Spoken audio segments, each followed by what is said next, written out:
वन्दे ब्रह्मपुराधिपं श्रीसहजानन्दं च मूलाक्षरम्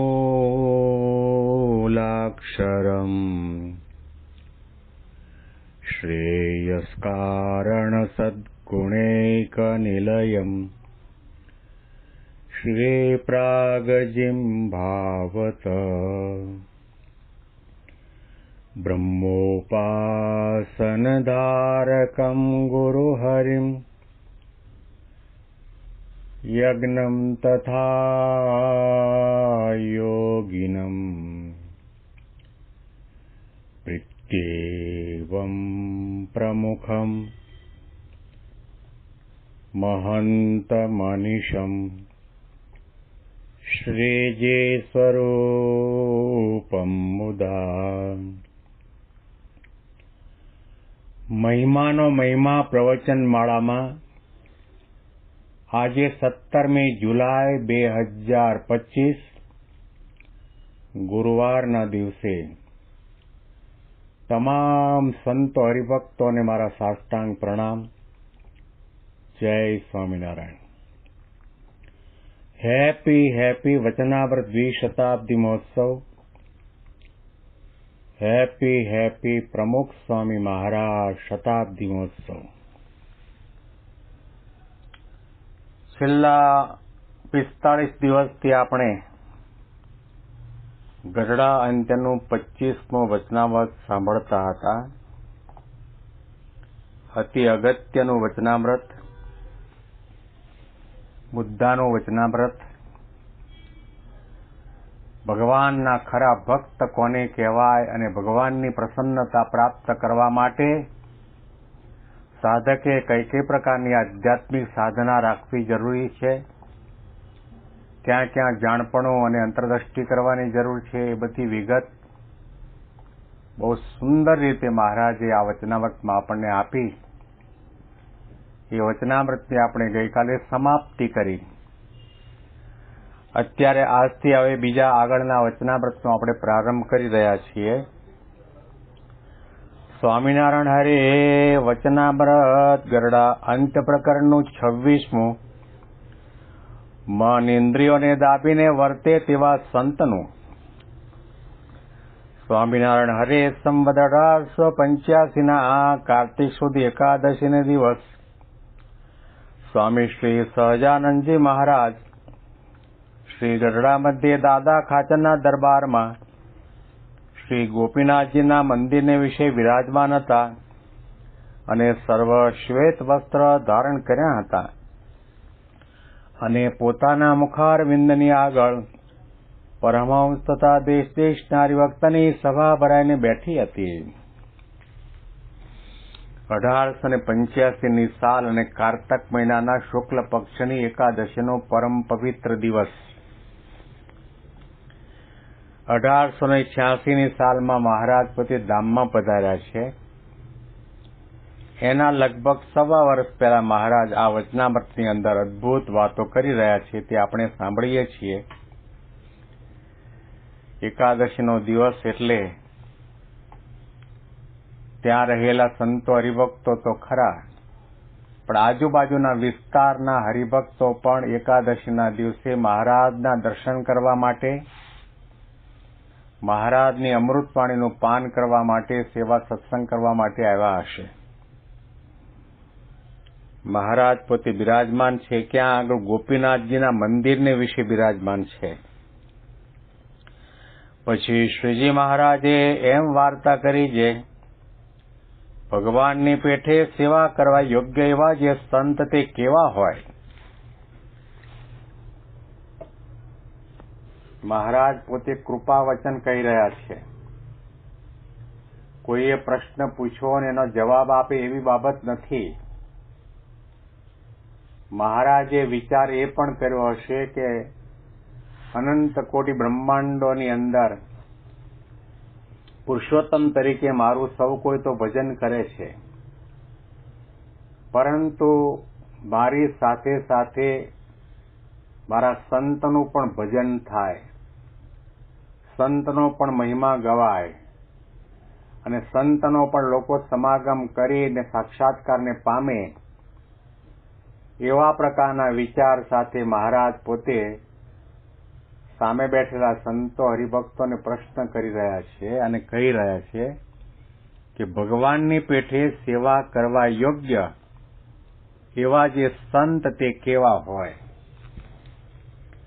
આ પ્રશ્ન જ આપણને એ સૂચન કરે છે અને નિર્દેશ કરે છે કે ભગવાનની સાથે સાથે એમના ઉત્તમ ભક્તની પણ ભગવાનના જેવી સેવા કરો. ઘણાની વિચારધારા એની અલ્પતાના કારણે કે સમજણના અભાવના કારણે એવું માની બેઠા હોય કે અમારે તો બસ એક મૂર્તિની ઉપાસના છે. હરિકૃષ્ણ મહારાજની પૂજા કરો એટલે બધું આવી ગયું. એ વાત 100% સાચી છે, એમાં ના નથી. પણ ભગવાનની સાથે સાથે ભગવાનના ઉત્તમ ભક્તની સેવા કરો. એમાં ભગવાન આપણા ઉપર 1000 ગણા રાજી છે. રાધા કૃષ્ણની મૂર્તિ હોય, લક્ષ્મીનારાયણની મૂર્તિ હોય, નરનારાયણની મૂર્તિ હોય, શિવ પાર્વતીની મૂર્તિ હોય અને તમે એના પૂજારી તરીકે સેવા કરતા હો અને સવારના પડદા ખોલતા પહેલા રાધા કૃષ્ણની મૂર્તિમાં કૃષ્ણ ભગવાનના કપાળમાં ચંદનનો ચાંદલો કરો કે કુમકુમનો ચાંદલો કરો, મુગટ પહેરાવો, વાઘા અલંકાર પહેરાવો, પુષ્પની માળા ધરાવો, ગજરા ધરાવો, પરંતુ બાજુમાં રાધિકાજી છે એના માટે કાંઈ જ ના કરો, એની સામું પણ ન જોવો અને તમે એમ માની લો કે બસ કૃષ્ણ ભગવાનની સેવા કરી એટલે રાધાજીની સેવા આવી ગઈ. તો કૃષ્ણ ભગવાન એવી માન્યતાથી, એવી પ્રકારની વિચારધારાથી કે એવી પ્રકારની પૂજા અર્ચનાથી ભગવાન ક્યારેય પણ તમારા ઉપર રાજી ન થાય.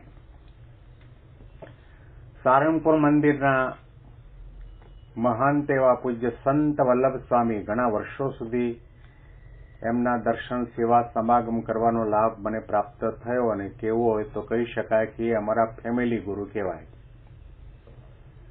મહાજ્ઞાની સંત, વયોવૃદ્ધ સંત, તપોવૃદ્ધ સંત, જ્ઞાનવૃદ્ધ સંત એ હંમેશા ભગવાનની સાથે સાથે ભગવાનના ઉત્તમ ભક્તનો પણ ઘણો મહિમા છે સમજાવતા કહેતા સામે બેઠેલા હરિભક્તને સમજાવે કે દાખલા તરીકે તમે તમારા 7 વર્ષના બાળકને આંગળીએ પકડીને અહીંયા લઈ આવો અને અમને પગે લાગો ત્યારે તમારા માથા ઉપર આશીર્વાદ આપીએ, હાથ મૂકીએ, તમને હાર પહેરાવીએ, તમને લાડુડીનો પ્રસાદનું બોક્સ આપીએ અને તે જ સમયે તમારી સાથે આવેલા નાના બાળકને એની ગાલ ઉપર જોરથી 2 થપાટ મારી દઈએ તો તમે રાજી થાવ ને? સીધી સમજાય તેવી વાત છે. પોતાને લાડુડીનું બોક્સ આપ્યું, હાર પહેરાવ્યો, ચાંદલો કર્યો, આશીર્વાદ આપ્યા, પણ એનો વાલસોયો નાનો એવો બાળક છે એને થપ્પડ મારી દીધી તો એનો બાપ રાજી નહીં થાય. સંત સ્વામી તરત વાત બીજી કરતા કે તમે બાપ દીકરો બંને દર્શન કરવા માટે આવ્યા, તમને હાર પહેરાવવામાં ન આવે, માથા ઉપર હાથ મૂકવામાં ન આવે, ચાંદલો કરવામાં ન આવે, પ્રસાદ આપવામાં ન આવે, પણ તમારો 7 વર્ષનો નાનો બાળક તમારી સાથે આવ્યો છે, એને ચોકલેટ આપવામાં આવે, પ્રસાદ આપવામાં આવે તો તમે રાજી થાવ કે ના થાવ? કે હા રાજી થઈએ. તમને નથી આપ્યું તોય? કે હા, કારણ કે અમારો વાલસોયો બાળક છે.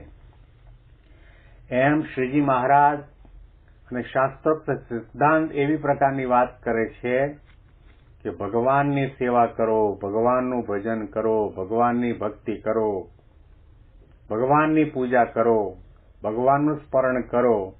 એવી રીતે સાથે સાથે એમના ઉત્તમ સંત છે, ભક્ત છે, જેનાથી ભગવાન એક ક્ષણના માટે પણ અળગા નથી થતા એની પણ સેવા કરો, સરખી સેવા કરો. ભગવાન માનીને નહીં, પરંતુ ભગવાનના વાલા સંત છે. એ સંતના હૃદયમાં રોમેરોમમાં ભગવાન રહ્યા છે. એ પરમ પવિત્ર સંત છે. એ ભગવાન પુરુષોત્તમ નારાયણને જે હું ભગવાન માનું છું એની જ ઉપાસના કરે, એની માળા કરે, એનું ભજન કરે, એની આજ્ઞા પાળે છે.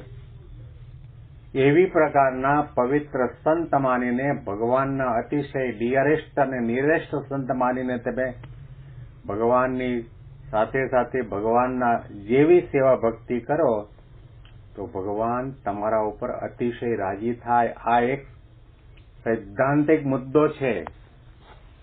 ઉપાસનાની બાબતની અંદર આ મુદ્દાને સમજવો અતિ અનિવાર્ય છે. ખાલી રામની પૂજા કરો પણ હનુમાનને ધક્કો મારો ને સીતાજીને ગણદાદ ન કરો ને લક્ષ્મણજીને પણ જુઓ પણ નહીં તો રામચંદ્રજી ભગવાન ક્યારેય પણ રાજી નહીં થાય. શિવજીની પૂજા કરો પરંતુ પાર્વતીજીને જુઓ જ નહીં, પૂજા ન કરો, એના પોઠિયાને ન પૂજો, એના સાથેના બીજા કઈ વસ્ત્ર અલંકાર છે એની સામું ન જુઓ તો પણ શિવજી રાજી ન થાય. આ એક સિદ્ધાંત અને ઉપાસનાની ગર્ભિત વાતો છે. શ્રીજી મહારાજે સંતોને પ્રશ્ન કર્યો છે, ભક્તોને પ્રશ્ન કર્યો છે કે ભગવાનની પેઠે સેવા કરવા યોગ્ય એવા જે સંત તે કેવા હોય. આ પ્રશ્નની અંદર મહારાજનો આદેશ અને ઉદ્દેશ એવા પ્રકારના પણ છે. કારણ કે દુનિયાની અંદર ઘણા સાધુ સંતો મેળે માવજીભાઈ ધરીને બેઠા હોય, હંપી ડીશ અને પૂજાતા મનાતા હોય, એની સમજણ સૌ કોઈને રહે અને ખ્યાલ આવે કે કેની પૂજા કરવી, કેના દર્શન કરવા, કેની સેવા કરવી, કેની કથા વાર્તા સાંભળવી, કેની આજ્ઞા પાળવી.